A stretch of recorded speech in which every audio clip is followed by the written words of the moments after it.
सभी छोटे बड़े श्रोताओं को सुनीता भटनागर का प्यार भरा नमस्कार।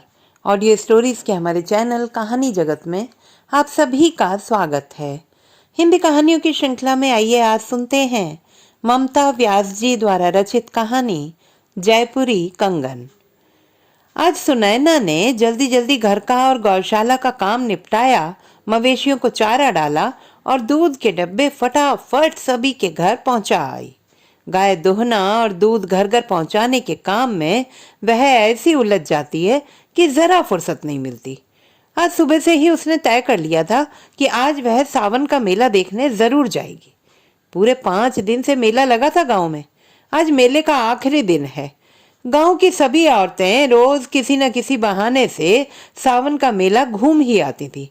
कभी कोई झूला झूलने जाती तो कभी कोई मेहंदी लगवा आती। बस एक वह ही थी जिसे फुर्सत ही नहीं मिल पा रही थी। आज तो उसने ठान ही लिया कि मेले में जरूर जाएगी। लोहे के पुराने बक्से में से उसने काली छींट की लाल साड़ी निकाली और रुमाल में 2-3 मुड़े तुड़े नोट बांधकर ब्लाउज में खोस लिए। मेला बहुत ही सुंदर था। कई तरह की दुकानें लगी थी, रेशमी कपड़ों की, चीनी के बर्तनों की, लाख की रंग बिरंगी चूड़ियों की, बच्चों के लिए लकड़ी के सुंदर सुंदर खिलौनों की। लेकिन चूड़ियों की दुकानों पर सबसे ज्यादा औरतों की भीड़ थी। दुकानों के सामने जो मैदान था वहां कई तरह के झूले लगे हुए थे और इन झूलों पर बच्चों और औरतों का हुजूम था। कोने की एक दुकान पर कई स्त्रियां कतार लगाए खड़ी थीं। वे अपने हाथों पर मेहंदी लगवा रही थीं। सुनैना ने गौर से मेहंदी लगवाने वाली स्त्रियों की ओर देखा।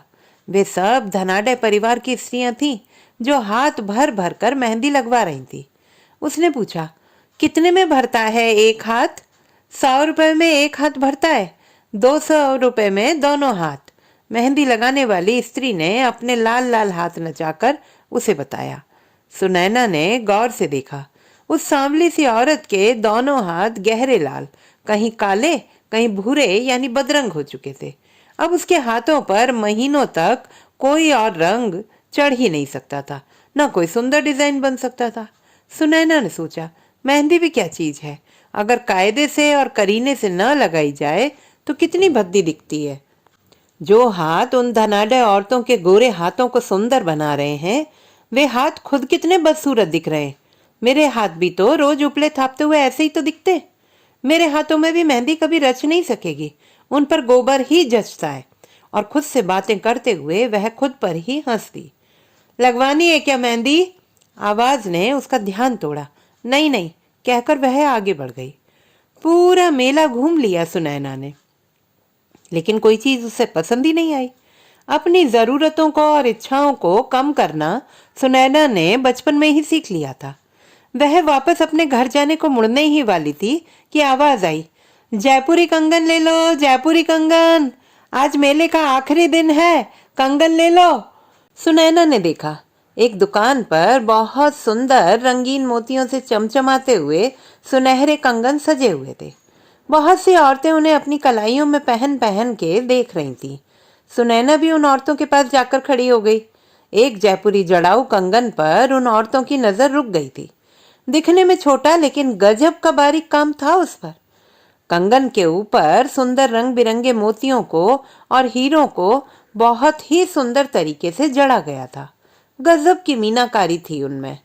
बहुत देर से सभी औरतें बारी बारी से उस कंगन को पहनने का प्रयत्न कर रही थी, लेकिन किसी भी स्त्री का हाथ उस कंगन में जाता ही नहीं था।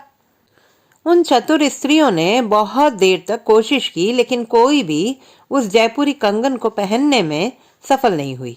बस उसे गोल गोल घुमा कर देखती, पहनने की कोशिश करती और मायूस होकर रख देती। सुनैना बड़ी देर तक उस दुकान पर खड़ी रही और उन धनाढ्य और चतुर औरतों की परेशानी देखती रही। वह जानती थी कि कंगन कैसे पहना जाएगा। उसे पता था कि ये कंगन सीधे सीधे कलाइयों में नहीं पहने जाएंगे। वह कंगन इतनी कुशलता से गढ़ा गया था कि घंटों देखने पर भी उसका न ओर मिलता था न छोर। चतुर कारीगर ने रंग बिरंगे मोतियों के बीच में ही कुशलता से एक छोटा सा पेच लगा दिया था, जिसे खोलते ही कंगन 2 भागों में बंट जाता था और फिर उसे आराम से कलाई पर बांधा जा सकता था। सुनैना ने उस खूबसूरत कंगन को उठाया और पेच खोलकर अपनी कलाई पर बांध लिया। कंगन पहनते ही उसकी कलाई और भी खूबसूरत हो गई थी और पल भर में कंगन भी सुनैना की चतुराई पर मानो मुस्काने लगा था। तभी दुकानदार ने कहा, 5,000 रुपये। क्या, इतना कीमती है ये? उसकी आवाज भर आई। हाँ, जयपुरी कंगन है ये, हर कहीं नहीं मिलता। असली पक्के मोती जड़े हैं इसमें, अपने आप में अनोखा है ये कंगन। कीमत सुनकर सुनैना ने भारी मन से कंगन वापस रख दिया। अपने पूरे जीवन भर की कमाई देकर भी वह ये कंगन नहीं खरीद सकती थी। मन ही मन सोचने लगी, उन चतुर महिलाओं के पास कीमत है, लेकिन वे कंगन खोलने का रहस्य नहीं जानती। मेरे पास उसे खोलने का रहस्य है, लेकिन खरीदने की कीमत नहीं। सुनैना के मुंह फेर कर जाने से न जाने क्यों कंगन उदास हो गया। मन ही मन बोला, तुम जानती हो मेरे खुलने का रहस्य, फिर क्यों छोड़े जाती हो मुझे? जानती हो मैं कब से इस दुकान में बड़ा हूं। हर स्त्री मुझे देखती है, आकर्षित होती है और घंटों उलटती है, पलटती है, घुमाती है, लेकिन मेरे छिपे हुए पेच को देख नहीं पाती। ऐसे तो मैं सदियों तक किसी कलाई को छू नहीं पाऊंगा। मुझे छोड़कर मत जाओ। सुनैना ने भी हसरत भरी निगाह उस नायाब कंगन पर डाली और तेज चलते हुए मेले से बाहर निकल आई। तो दोस्तों, ये थी हमारी आज की कहानी। आपको कैसी लगी कमेंट बॉक्स में लिखना ना भूलें। चैनल को सब्सक्राइब करें, लाइक करें और मित्रों के साथ शेयर करें।